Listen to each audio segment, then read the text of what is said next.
Hello बच्चों, कैसे हो मेरे यूनिवर्सिटी चैंपियंस। मेरा नाम है मोहित और आज मैं लेके आए बीएससी फर्स्ट ईयर सेमेस्टर के फिजिक्स के कुछ इंपॉर्टेंट क्वेश्चन। अगर आपको ये वीडियो अच्छा लगे तो चैनल को सब्सक्राइब कर दीजिए और वीडियो को लाइक कर दीजिए। आप सब लोग वीडियो पूरा देख लेते हो लेकिन चैनल को सब्सक्राइब नहीं करते हो। तो अब क्वेश्चन का शुरू करते हैं अपन पहले नंबर क्वेश्चन पे। यदि संदर्भ का एक जड़त्व फ्रेम है तो इसके संबंध में स्थिर त्वरण के साथ त्वरित एक और फ्रेम होगा। मतलब कोई वस्तु है वो जड़त्व फ्रेम में है तो उसका जो स्थिर त्वरण के साथ क्या एक और फ्रेम कौन सा बन सकता है। तो ऑप्शन ए है जड़त्व बन सकता है, ऑप्शन बी है अजड़त्व बन सकता है, ऑप्शन तीन है जड़त्व अजड़त्व दोनों बन सकता है, ऑप्शन चार है न तो जड़त्व नहीं अजड़त्व।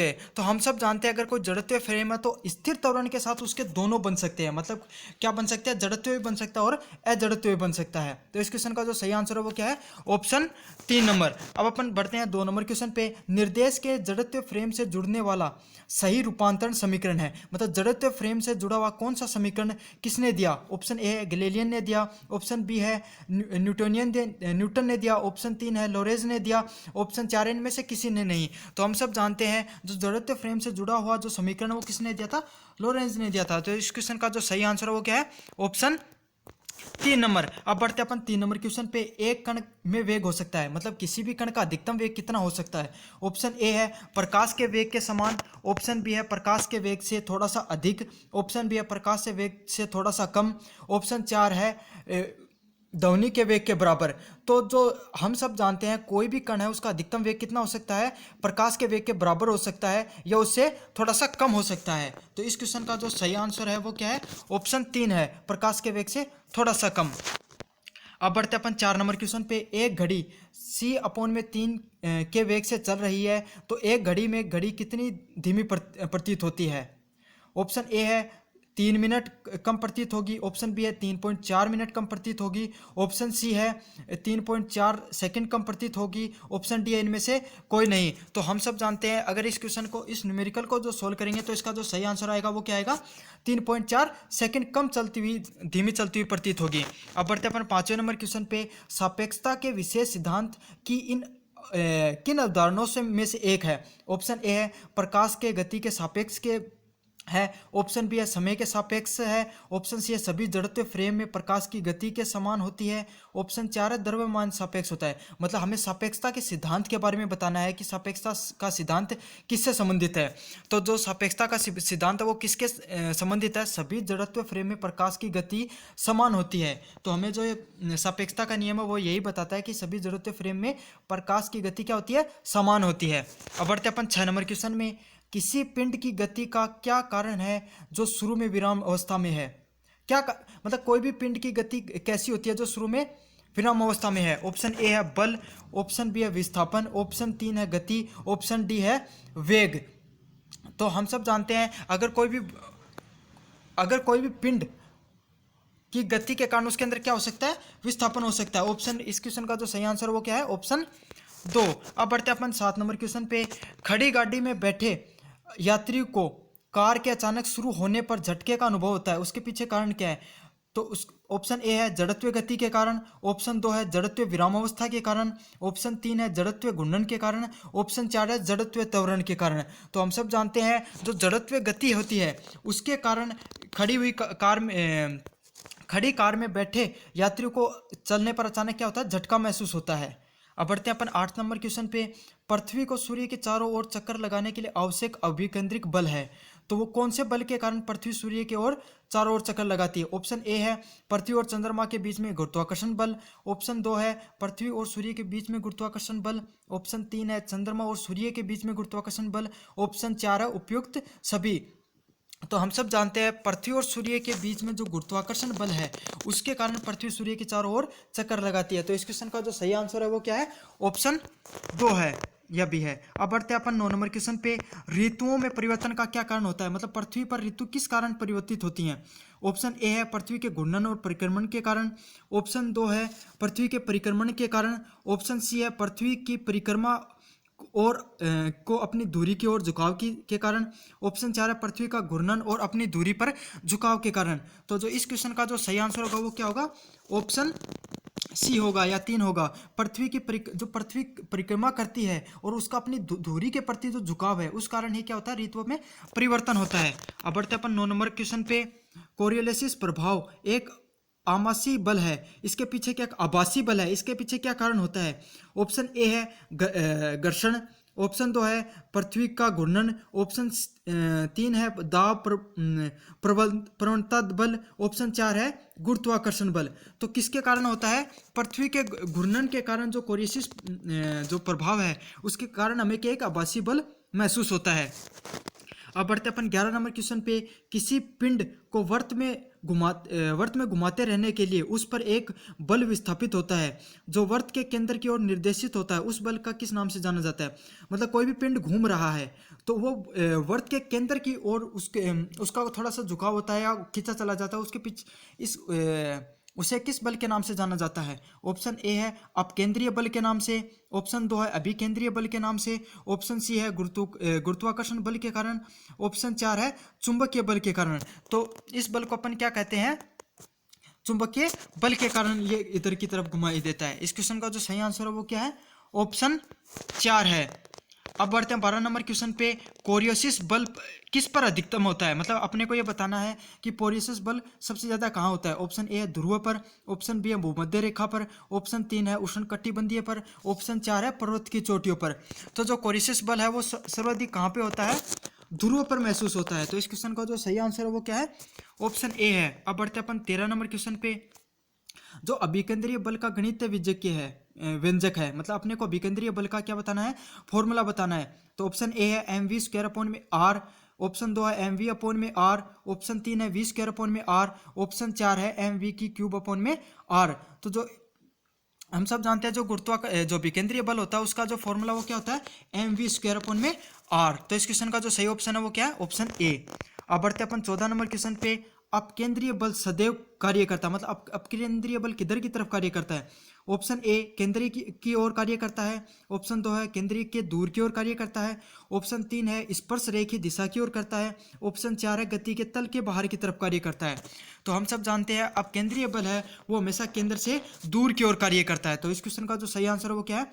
ऑप्शन 2। अब बढ़ते अपन 15 नंबर क्वेश्चन पे। एक पिंड ऊर्ध्वाधर गोलाकार गति में घूम रहा है, निम्नलिखित में से किस बल का अनुभव होगा? मतलब कोई भी एक पिंड है वो गोलाकार गति कर रहा है तो उस पर कैसा बल महसूस होता है? ऑप्शन ए गुरुत्वाकर्षण बल महसूस होगा, ऑप्शन 2 विकेंद्रीय बल महसूस होगा, ऑप्शन 3 है सामान्य प्रतिक्रिया बल महसूस होगा, ऑप्शन 4 है अपकेंद्रीय बल महसूस होगा। तो हम समझाते हैं उसमें कैसा बल महसूस होगा? ऑप्शन सी सामान्य प्रतिक्रिया बल महसूस होगा। तो इस क्वेश्चन का जो सही आंसर है वो क्या है? ऑप्शन सी है। अब बढ़ते अपन 16 नंबर क्वेश्चन पे। निम्नलिखित में से कौन अपकेंद्रीय बल की दिशा का सबसे अच्छा वर्णन करता है? कौन करता है? ऑप्शन ए है घूर्णन के केंद्र की ओर, ऑप्शन 2 है घूर्णन के केंद्र से की ओर, ऑप्शन 3 है गति की दिशा के लंबवत, ऑप्शन 4 है गति की दिशा के समानांतर। तो किससे होगा?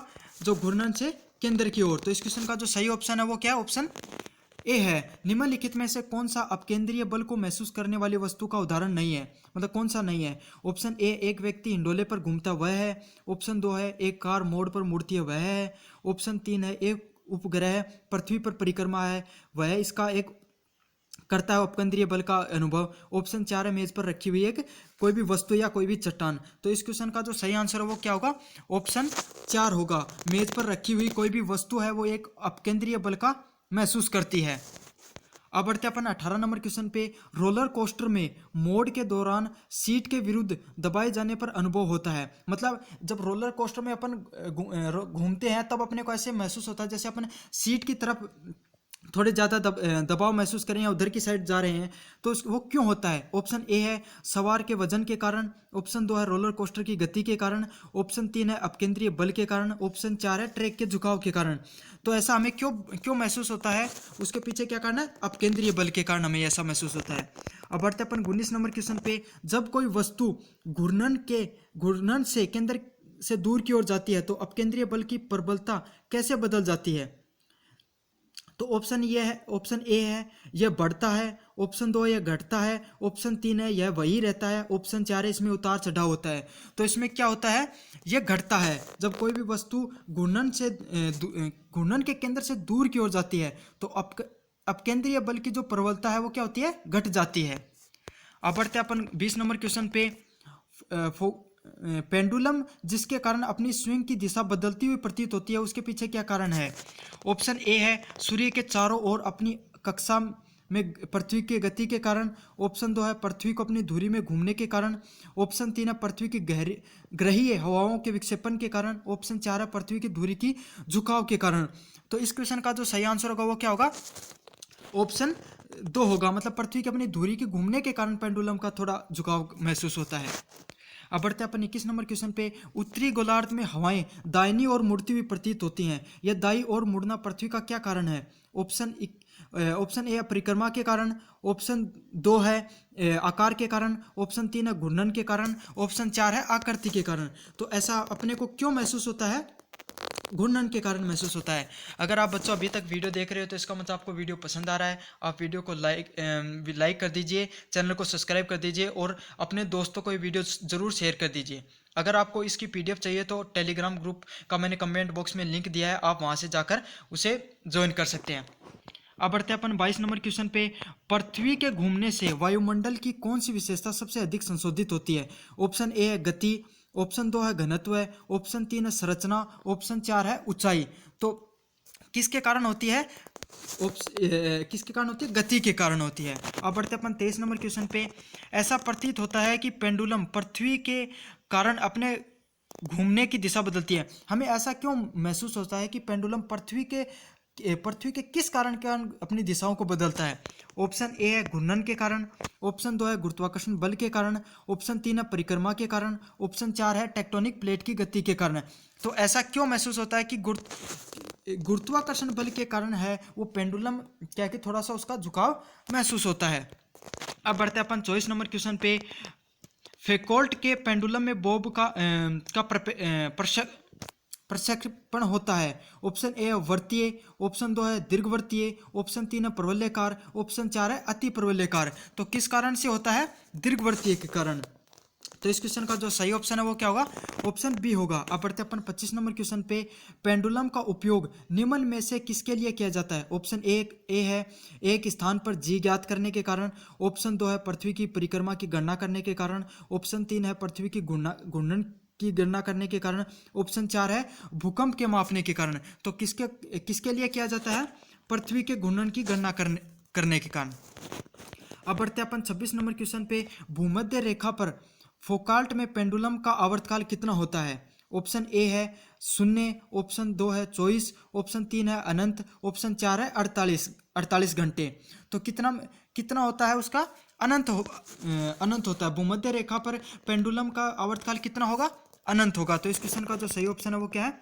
3 नंबर है। फेकाल्ट के पेंडुलम प्रयोग उस स्थान पर उद्देश्यपूर्ण रूप से नहीं किया जा सकता जिसका अक्षांश कितना होता है? ऑप्शन ए है π/2 90 डिग्री, ऑप्शन 4 है π/4,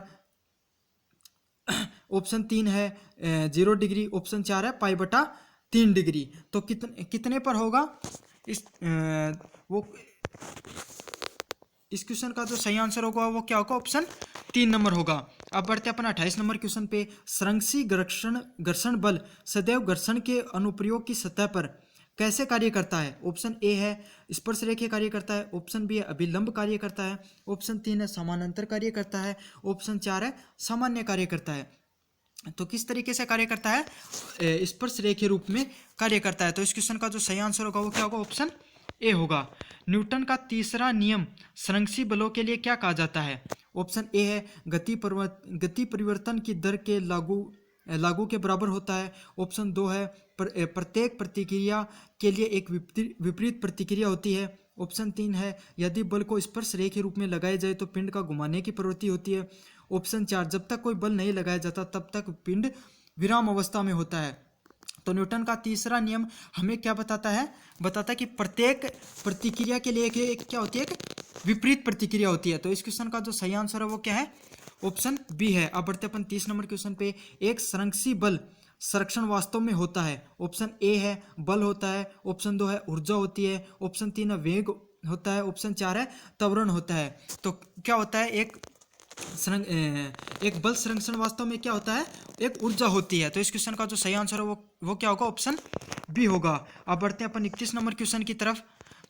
वह क्षेत्र जिसमें बंद पथ के साथ गतिमान पिंड में कोई कार्य किया जाता है वह शून्य कहलाता है। ऑप्शन ए है विद्युत क्षेत्र, ऑप्शन 2 है संरक्षित क्षेत्र, ऑप्शन 3 है विद्युत चुंबकीय क्षेत्र, ऑप्शन 4 है इनमें से कोई नहीं। तो उसे क्या कहा जाता है, संरक्षित क्षेत्र के नाम से जाना जाता है। तो इस क्वेश्चन का जो सही आंसर है वो क्या होगा, ऑप्शन 2 नंबर होगा। अब बढ़ते अपन 32 नंबर क्वेश्चन पे। जब कोई बल पिंड की गति की दिशा के समानांतर होता है तो पिंड पर कार्य किया जाता है, कितना कार्य होगा, मतलब ऑप्शन ए है शून्य होगा, ऑप्शन 2 है न्यूनतम होगा, ऑप्शन 3 है अनंत होगा, ऑप्शन 4 है अधिकतम होगा। तो जब समानांतर पिंड गति करता है तो उस पर कितना बल महसूस होता है, अधिकतम होता है। तो इस क्वेश्चन का जो सही आंसर है वो क्या होगा, ऑप्शन नंबर 4 होगा। अब बढ़ते हैं 33 नंबर क्वेश्चन पे। संतुलन के लिए विभिन्न संरक्षी बलों द्वारा पिंड पर कार्य करने वाला शुद्ध आघूर्ण है, कितना होता है, ऑप्शन 1 2 में 2, ऑप्शन 3 है 3 होगा, ऑप्शन 4 है 0 होगा। तो हमें कितना होता है, ऑप्शन 4, मतलब संरक्षी बलों द्वारा पिंड पर कार्य करने वाला शुद्ध आघूर्ण कितना होता है, 0 होता है। तो इस क्वेश्चन का जो सही आंसर है वो क्या होगा, ऑप्शन 4 होगा। अब बढ़ते हैं अपन 34 नंबर क्वेश्चन पे। ऊर्जा संरक्षण के सिद्धांत के संबंध में निम्नलिखित में से कौन सा कथन सही है? ऑप्शन ए इस सिद्धांत का कोई प्रमाण नहीं है, ऑप्शन 2 इस सिद्धांत का उल्लंघन या अपवाद नहीं है, ऑप्शन 3 1 या 2, ऑप्शन 4 न तो 1 और ना ही 2। तो हमें क्या क्या पता चलता है कि इस सिद्धांत का ना तो कोई प्रमाण है और ना ही इसका कोई उल्लंघन व अपवाद मिलता है ऊर्जा संरक्षण सिद्धांत का। तो इस क्वेश्चन का जो सही आंसर है वो क्या है, ऑप्शन नंबर 3। अब बढ़ते अपन 35 नंबर क्वेश्चन पे।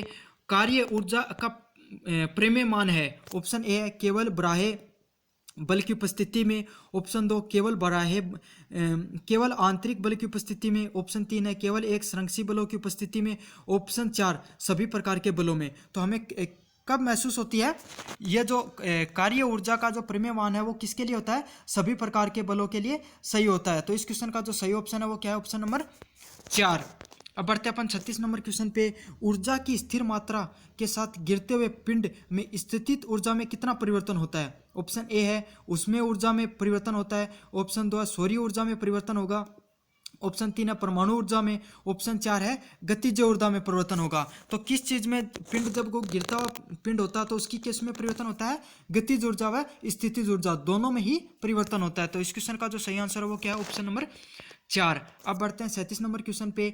एक प्रणाली का वह बिंदु जहां पर लागू बल बिना किसी कोणीय त्वरण के रेखीय त्वरण का कारण बनता है उसे क्या कहा जाता है? ऑप्शन ए है द्रव्यमान केंद्र, ऑप्शन 2 है वक्रता केंद्र, ऑप्शन 3 है गुरुत्वाकर्षण का केंद्र, ऑप्शन 4 है उपयुक्त में से कोई नहीं। तो वो किसके कारण होता है, गुरुत्वाकर्षण के केंद्र के कारण होता है। अब बढ़ते हैं अपन 38 नंबर क्वेश्चन की तरफ। जब कणों का निकाय का द्रव्यमान केंद्र पर निर्भर नहीं करता है, मतलब कणों का निकाय है वो द्रव्यमान केंद्र पर क्यों निर्भर नहीं करता है?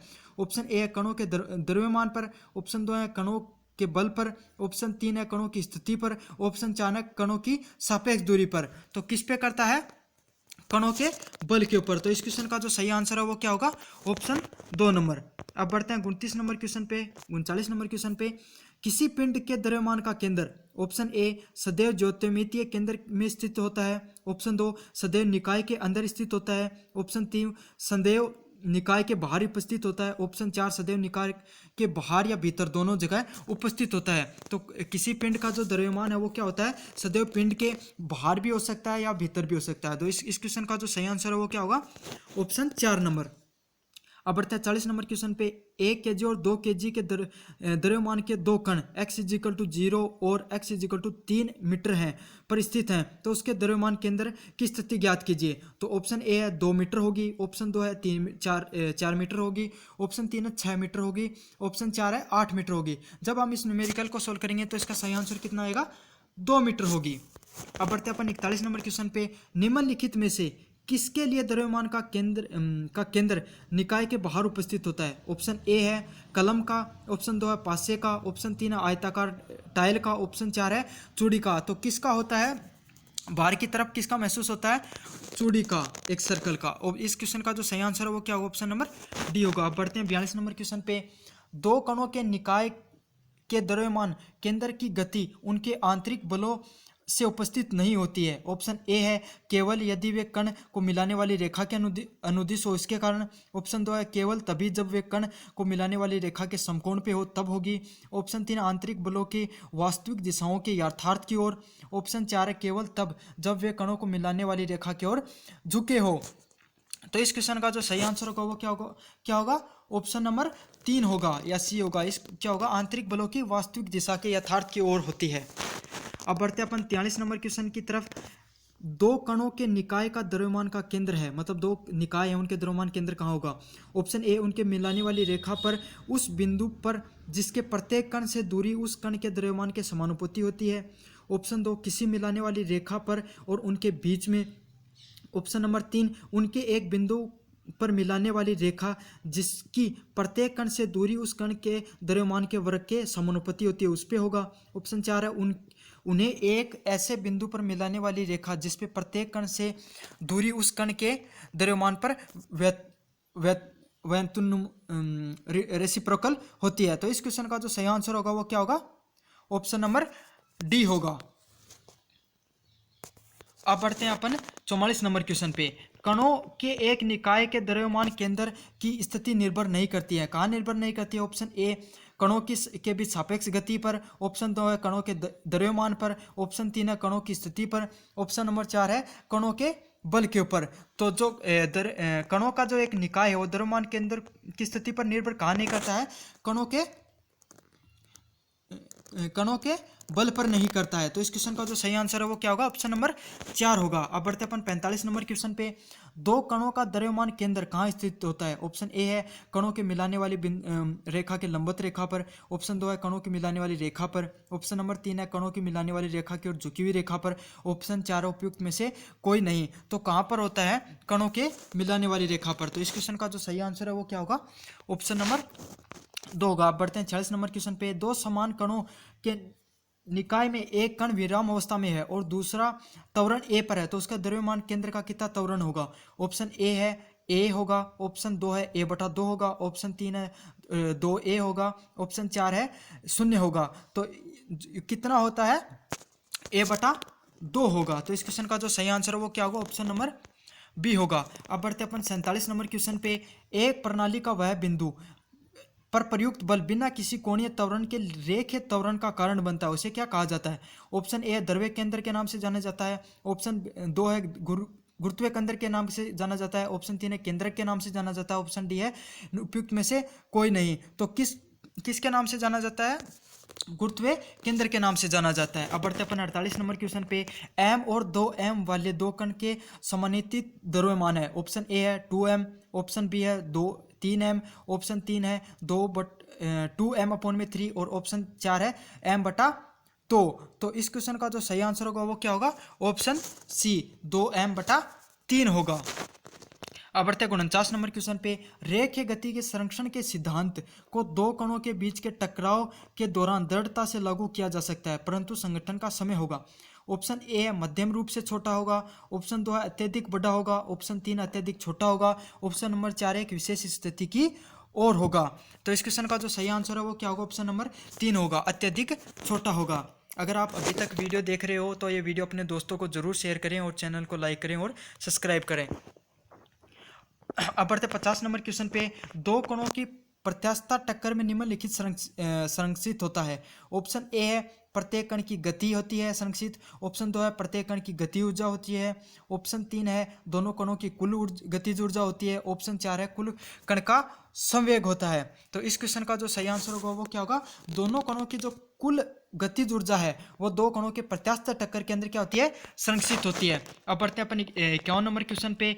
यदि जब दो पिंड प्रत्यास्थ रूप से टकराते हैं तब ऑप्शन ए केवल निकाय की गतिज ऊर्जा संरक्षित होती है। ऑप्शन 2 केवल संवेग संरक्षित होता है। ऑप्शन 3 गतिज ऊर्जा व संवेग दोनों संरक्षित होते हैं। ऑप्शन 4 न तो ऊर्जा और न ही संवेग संरक्षित होता है। तो इस क्वेश्चन का जो सही आंसर है वो क्या होगा? ऑप्शन सी होगा, ऊर्जा व संवेग दोनों ही संरक्षित होते हैं। अब बढ़ते हैं अपन 52 नंबर क्वेश्चन पे। एक ही तापमान पर दो गेंदें टकराती हैं तो क्या संरक्षित होगा? ऑप्शन ए है तापमान संरक्षित होगा, ऑप्शन 2 गतिज ऊर्जा संरक्षित होगी, ऑप्शन 3 है गति होगी, ऑप्शन नंबर 4 है वेग होगा। तो क्या संरक्षित होती है? उसकी गति संरक्षित होती है। अब बढ़ते अपन 53 नंबर क्वेश्चन पे। प्रत्यास्थ व अप्रत्यास्थ संगठन में कौन सा कथन सही है? ऑप्शन ए है ऊर्जा व संवेग दोनों संरक्षित होगा, ऑप्शन 2 है केवल संवेग संरक्षित होता है, ऑप्शन 3 है केवल ऊर्जा संरक्षित होती है, ऑप्शन 4 है न ऊर्जा और न ही संवेग संरक्षित होता है। तो क्या होता है उसके अंदर? केवल संवेग संरक्षित होता है जब प्रत्यास्थ व अप्रत्यास्थ संगठन टक्कर होती है तब। अब बढ़ते हैं अपन 54 नंबर क्वेश्चन पे। एक अप्रत्यास्थ संगठन में निकाय की गतिज ऊर्जा क्या होती है? ऑप्शन ए घटती है, ऑप्शन 2 है बढ़ती है, ऑप्शन 3 है स्थिर है, ऑप्शन नंबर 4 है पहले घटती है और फिर बढ़ती है। तो क्या होती है? स्थिर रहती है हमेशा। तो इस क्वेश्चन का जो सही आंसर है वो क्या होगा? ऑप्शन नंबर 3 होगा। जब दो कारें आपस में टकराती हैं और एक दूसरे से, तो किस प्रकार की संगठन उस स्थिति की व्याख्या करती है? ऑप्शन ए प्रत्यास्थ संगठन, ऑप्शन 3 है अप्रत्यास्थ संगठन, ऑप्शन 3 है तिरछे संगठन, ऑप्शन 4 है विस्फोटन को बताती है। तो वो क्या बताती है? प्रत्यास्थ के संगठन के बारे में बताती है। अब बढ़ते हैं अपन 56 नंबर क्वेश्चन पे। अप्रत्यास्थ संगठन के में किसका संरक्षण होता है? ऑप्शन ए है रेखीय गति का, ऑप्शन 2 है गतिज ऊर्जा का, ऑप्शन 3 है कुल ऊर्जा का, ऑप्शन 4 है द्रव्यमान का होता है। तो किसका होता है? रेखीय गति का संरक्षण होता है। तो इस क्वेश्चन का जो सही आंसर है वो क्या होगा? ऑप्शन नंबर 1 होगा। अब बढ़ते हैं अपन 57 नंबर क्वेश्चन पे। द्रव्यमान केंद्र होता है, ऑप्शन ए है लघुत्तर पिंड के निकट होता है, ऑप्शन 2 है भारी पिंड के निकट होता है, ऑप्शन 3 है द्रव्यमान को मिलाने वाली रेखा के मध्य बिंदु पर होता है, ऑप्शन नंबर 4 है भारी पिंड के मिलाने की ओर होता है। तो जो द्रव्यमान केंद्र है वो क्या होता है? भारी पिंड के हमेशा निकट की ओर होता है। तो इस क्वेश्चन का जो सही आंसर है वो क्या होगा? ऑप्शन नंबर 2 होगा। अब बढ़ते हैं अपन 58 नंबर क्वेश्चन पे। दीवार पर कुछ पेस्ट फेंका जाता है तो दीवार पर चिपक जाता है, ये किस प्रकार का प्रत्यास्थ है? ऑप्शन ए है पूर्ण प्रत्यास्थ, ऑप्शन 2 है लगभग प्रत्यास्थ, ऑप्शन 3 है अप्रत्यास्थ, ऑप्शन 4 है इनमें से कोई नहीं। तो क्या होती है इसके अंदर?